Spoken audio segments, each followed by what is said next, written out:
So it's been a while since many comedians started calling Joe Rogan and his friends out for how they're ruining comedy. But Mark Maron has been one of the few saying it for a long time.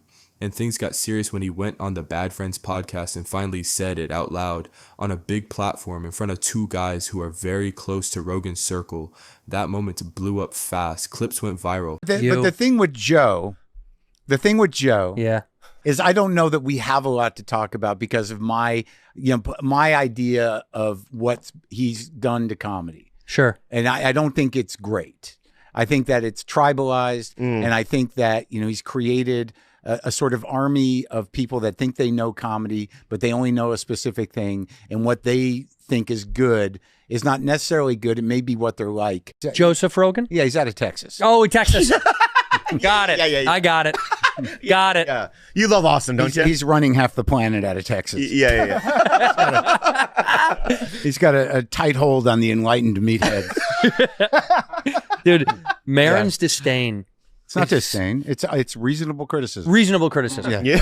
When was the last time you spoke with him? I don't know. That's a good question. I guess it would have been at the store. I never talked to him in Austin. I don't go into the club. I don't really think I'm on his radar. So something tells me you are. Oh yeah. Something tells me you are. So what Mark said on this podcast were things everyone had already been whispering for years. He basically called out how Rogan and his circle built this little pack of comedians who all have the same hack style, repeating the same lines over and over. We're defending free speech. We're the only honest ones, all while punching down on people who are already being targeted by politicians. Well, I don't know. Like, I think that it's so effectively tribalized at this point. It really comes down to material. I mean, at what point, it's like whatever they represented in terms of policy. And it's not a stretch. It's like they won. Trans people are frightened. They have no ability to get health care anymore. And they're afraid of being alive and have no freedom left. So that's done. When do you stop with the jokes? When do you stop with the jokes? And like immigrants, okay, well, they're being ripped away from their homes, and they're all terrified, and okay, so that's done. When do you stop with the jokes? Right. I mean, it's one thing to pick on the vulnerable and the marginalized, but I mean, they're down. Yeah. I mean, like, they're down. Why do you got to keep hitting them unless you're a hack? Now, there's a question. Mark, He comes in swinging. Yeah. After this podcast, Joe Rogan and his circle pretty much lost it. They didn't just go after Mark, they even started taking shots at Bobby Lee and Andrew for simply hosting him. It turned into this weird chain reaction where anyone who gave Mark a platform suddenly became a target. And then, a couple of weeks later, Joe spent most of one of his podcast episodes just swinging at Mark, calling him jealous, calling him bitter, throwing every label he could think of, but the one thing he didn't do was ask himself whether any of Mark's criticism might actually be true. Not once did he stop and think, okay, am I doing something wrong here? People are always trying to build themselves up by taking other people down, and it's historic. It's been going on forever. It's just not smart. It's not a good strategy for life. Your identity gets too wrapped up in conflict, and it's just like super unhealthy. Well, we know people our age who are still doing that shit. Of course. Comics. Mark Maron, don't say it. I mean, I don't get it. I'm like, I don't know. I get it. He's sad. He's sad. He wants other people to hurt. That's what it is. It's just not charitable. It's also, he's pathologically jealous. Like, he's like literally mentally ill. Like, do you understand? Mark, when he first started, when he was just first coming up, was friends with Mitch Hedberg, and then Mitch Hedberg hit, and he couldn't be friends with him anymore. Really? Yep. Stop being his friend. Same thing with Louis C.K. Louis C.K. and him were tight. Louis blew up. Mark didn't. He had to fucking hate him, and he turned on him. Talked shit about him openly. And then he became successful. And the years where Mark was successful were the best years of Mark. Because Mark was fun. Mm-hmm. Like, I've had ups and downs with Mark. I've gone through this with him like 3 or 4 different times where he gets upset at me, and then we talk, and then, are we good? We're good. Like, he likes to do that. He likes to talk shit about you, and then you confront him, and he says, you're right. And with me, my relationship with him was really complicated because when I was an open micer, I was 21 years old, and I was just starting out. Mark gave me a compliment once that really helped me. He came up to me and he goes, hey, man, you're really funny. He says, keep doing what you're doing. Don't listen to anybody else. Just keep doing what you're doing. I was like, wow, thank you. Then over time, obviously I became more famous than him and more successful than him. And he does not like that. He fucking hates that. And the only time we were cool was when Mark was number one. And we were cool. Like, we were friends. Like, I'd see him, I'd give him a hug, I'd say, what's going on? We would talk. We're friendly at the store. We never hung out off site.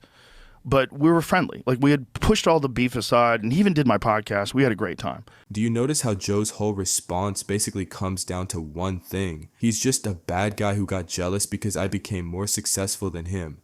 That's the easiest story to tell yourself. It feels good. It protects your ego. You don't have to question anything. Like, you just say, he hates me because I'm winning. But maybe that's not the real story. Maybe you changed. Maybe you weren't like this years ago. Maybe people aren't turning on you because they're jealous. Like, maybe they're turning on you because the version of you today isn't the guy they used to respect. And then I started getting more successful. And then my podcast passed his. Then my podcast became number one. And then the Spotify deal. And that's when he started talking shit about me. So he started talking shit about me long before all this Trump stuff. This Trump stuff is just the most recent iteration. And the first thing was he had decided that I was an asshole, like, just because the podcast took off. It was not a big deal. It was like I'd heard people say that he was saying things. But then the Spotify deal was a real problem. And that's when he started coming after me. So finally, after weeks of all this noise, Mark came out again and responded to everything being thrown at him. And he was actually really chill about it. He didn't try to act like the hero. He didn't try to make Joe look like the bad guy. He didn't do any of that. To King Rogan, who decided to criticize me for talking shit about comics and then talk shit about me for an hour. It was really something. Don't think that we haven't been gleefully watching the way you went out with a flamethrower. It was awesome. Yeah. Going down shooting, I guess. Yeah, but then once you were done, then he started firing shots when you no longer had a cannon. It's very funny when they all start talking shit after you've signed off. The day after. The day after was the day where he's like, you know what? I'm actually going to be honest about Mark. But the funny thing is that Joe, in the middle of his, strangely.